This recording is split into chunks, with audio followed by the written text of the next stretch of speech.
All right guys, welcome back. I'm going to show you guys how to remove and replace a cab airbag.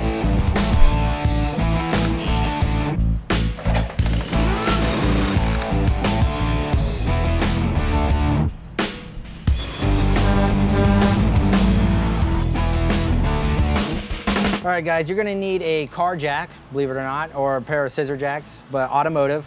And then you're going to need a flathead, a pry bar, and a pair of cutters. And by doing this process, this is where you're gonna save a lot of money. Most shops will charge you at least the minimum rate when it only takes about 5 minutes to do. It may look complex, but it really isn't. And I'm gonna show you how to do these. All right guys, so the first thing you're gonna grab is your jack. We're gonna put the jack right on top of the frame and then slide it underneath the cab. And you wanna make sure that you have a nice solid area of the bottom of the cab, because if you go on a soft area, it's gonna go and puncture right through the bottom of the cab.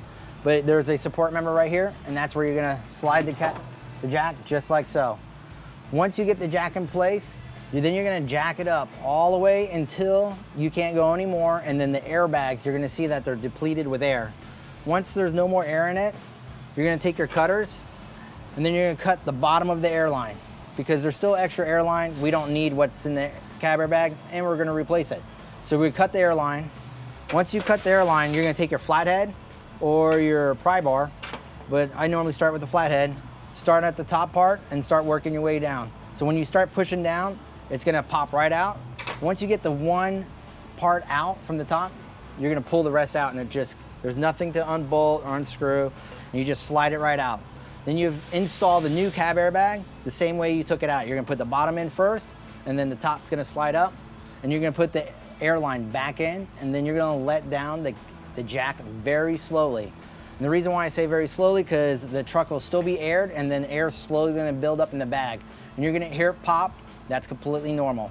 Now, if it's still bent to the side, jack it up just a little bit, the air is gonna fill in the space, and then you'll have a nice solid airbag all the way around. Once you have a nice solid airbag all the way around, you're gonna remove the jack, and the job is done.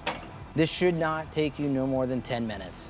And this will save you a lot of money, and you don't have to get hit with the minimum rate of the shop for something that you guys can do at your house.